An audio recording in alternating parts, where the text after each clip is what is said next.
Hey guys, welcome back. So we've already done Toy Story. We've already done Toy Story of Terror. Now we're gonna move on to Toy Story 2. Now this film wasn't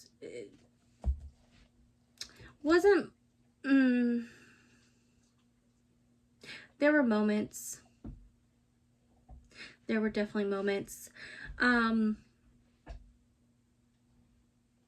I have a lot to say, but I kind of want to save it for the Easter eggs, so let's just dive right in.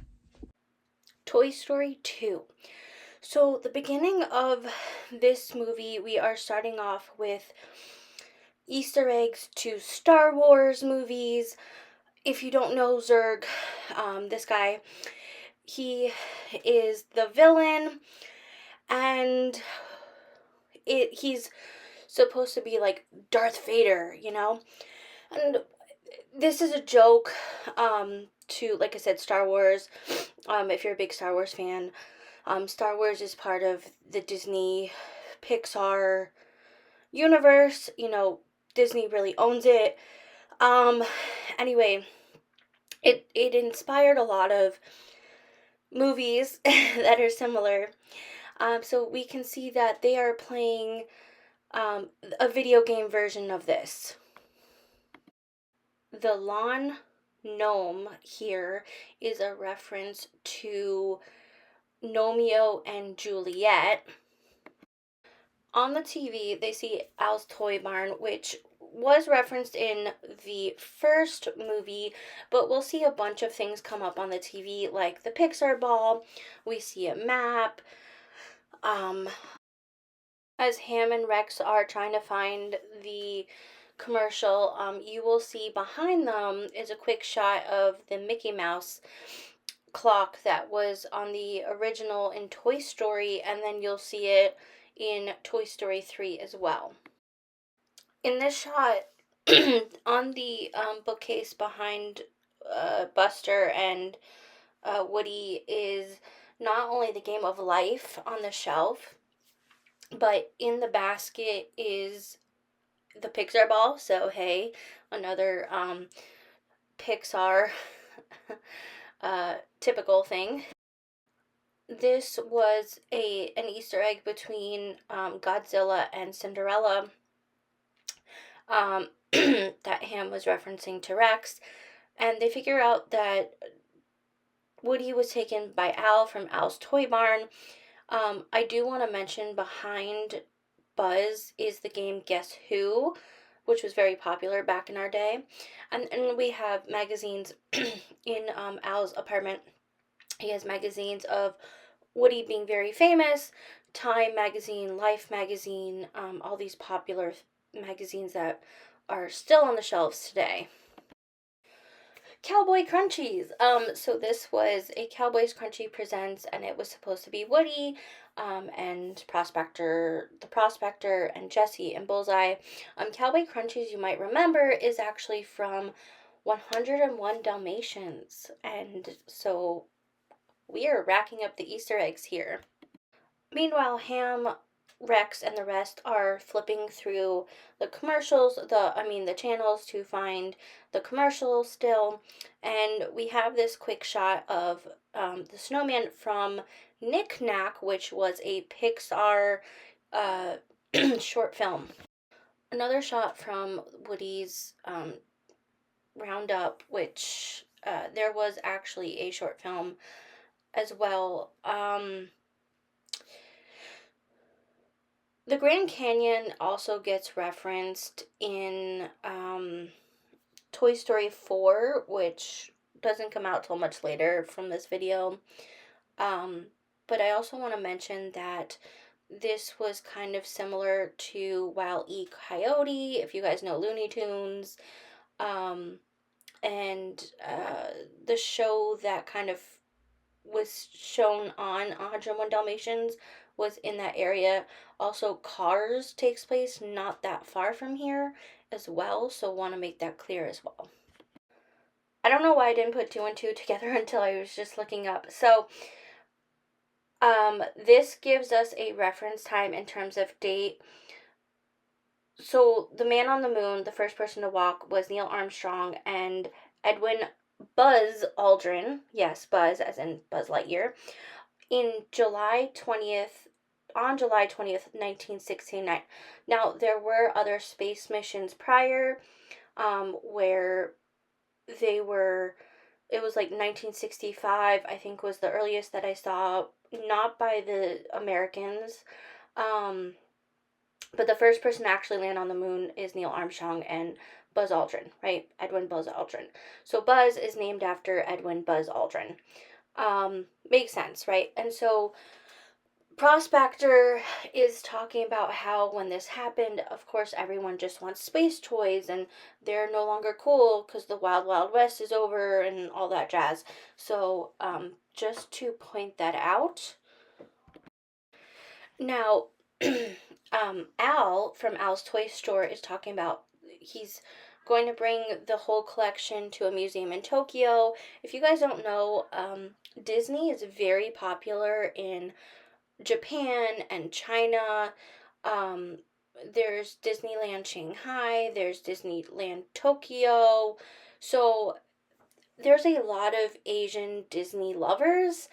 Um, so it's not surprising. There is also now, as of, well, I'm recording this in 2025, but it came up, I think, in 2024. Studio Gilby, which is kind of like the Japanese Disney version, they're linked. We'll talk about that another time. Um, but they now have a museum officially, and it is in Tokyo, from what I understand. It's in I apologize if I get this wrong. Mitaka, Tokyo, Japan. Um, there is also supposedly, I'm looking this up now. Um, there's a exhibit. Sorry, I apologize. There's an exhibit of Hayao Miyazaki, who is the creator of Studio Gilby, at the Academy Museum of Motion Pictures in Los Angeles, California. Um, but the actual of all Studio Gilby is specifically in Tokyo. So, want to make that clear. So here's a reference to Toy Story 1, which led us to Toy Story 2. This is like a funny shot based off what the astronauts and like big heroes behind the U.S. or behind, with the U.S. flag flying behind them. Um, it's honestly so tiring to see. But it was a joke off of that. Fun little Easter egg, if you guys don't know, Pixar created Cars as well, and Cars on the Road, and in one of the episodes, there is this car, this lifted truck, and that looks eerily similar to the one here. Now, could it be leading into it? Maybe, maybe not. I mean, there were a lot of things that were in the works when they were working on this movie. They were always years and years ahead in terms of what they were going to be doing. So I don't put it behind, or I wouldn't put it to the side and say, like, no, I think that they're like slowly introducing stuff. Now, when Al stole Woody from Andy's house, right? The arm ripped, and so he has to get him repaired. So he calls this guy, and it happens to be Jerry from Jerry's Game, another Pixar short. And we will see in his the toolbox is actually a chess piece. Now, as the gang, the group of toys get together and get into Al's Toy Barn, you'll see another bouncing ball, and it is, of course, the Pixar ball, because why not? So behind Buzz right here is Dim from A Bug's Life. If you guys don't know, that is voiced by Brad Garrett. Brad Garrett was also one of the voices in Ice Age, which was also done by Disney, and you can find on Disney Plus. Then we have Buzz finding out that there are more Buzzes around, and he gets kidnapped. So, fun fact, when Toy Story was being made, Pixar asked Mattel if they could have Barbie as one of their toys. And Mattel said, absolutely not. We don't want to be part of this. Mattel had no faith that this movie would do really, really well, it being Pixar's first full animated film. Well, surprise, Toy Story did phenomenal. And so they said, hey, if you're going to do more, we would be happy to have Barbie as part of the crew. And so they had this whole Barbie scene because Barbie is quite popular even today. There was even a Barbie movie, which I have yet to see as I'm filming this. I really should sit down and watch it. But yeah, so Barbie gets this whole scene. She gets a whole character arc throughout Toy Story 3, right? And so we have more Mattel toys. They even talked about the start of it right here, and including Hot Wheels. And so they're driving, and this whole scene was a joke from Jurassic Park because a lot of the animators absolutely loved that film, and it still is one of what I would consider a classic, a must watch in my books. But Jurassic Park was definitely a phenomenal movie, also a phenomenal book if you guys haven't read it. So now they mentioned 1995. Now, if you don't know, Toy Story came out in 1995. So 95 is a very popular number you will see throughout Pixar because that is the original date that their full animated film, again, Toy Story, came out. So you'll see it, for example, not in this movie, but like on Lightning McQueen, his number's 95 for a reason. So I want to reference this for a moment.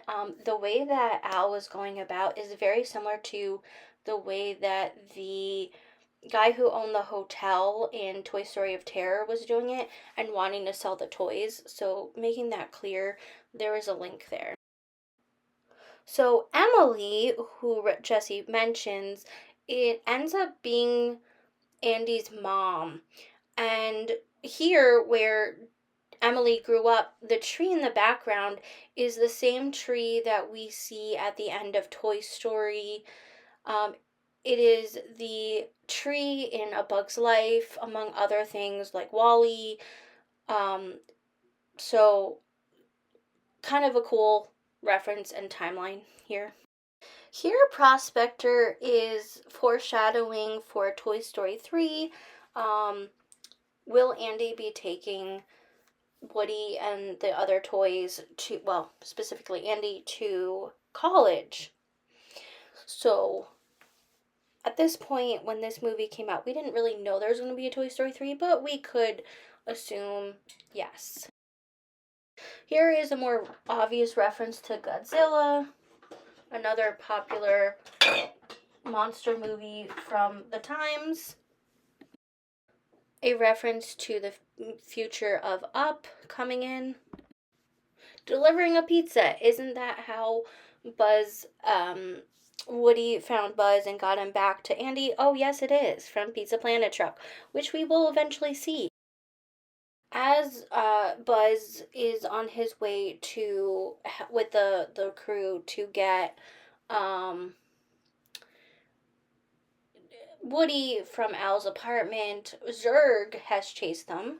And here is the reference to Star Wars when Darth Vader was telling Luke Skywalker, "I am your father." So here we have, of course, the Pizza Planet truck, which we do see in all of the Pixar movies. And then we have Buzz saying, like, "Yeah, you're a wonderful dad." Jokingly, I'm joking about that. So here Slinky mentions Baton Rouge. There are a couple movies set in Louisiana besides Princess and the Frog, The Rescuers being one of them. So Is it a reference? Maybe. Maybe I'm just delusional on that. I don't know. Another foreshadowing for Toy Story 3 with the landfill scene that's going to come up. Then we have the cart from the airport in front of Andy's house, and that's how the toys got back. Well, insinuating we can assume so. And then lastly, it ends with this little scene with Bo Peep. But if you look in the background on the calendar, you will see Heimlich from A Bug's Life, the little caterpillar, on the calendar. So a few Bug's Life references there.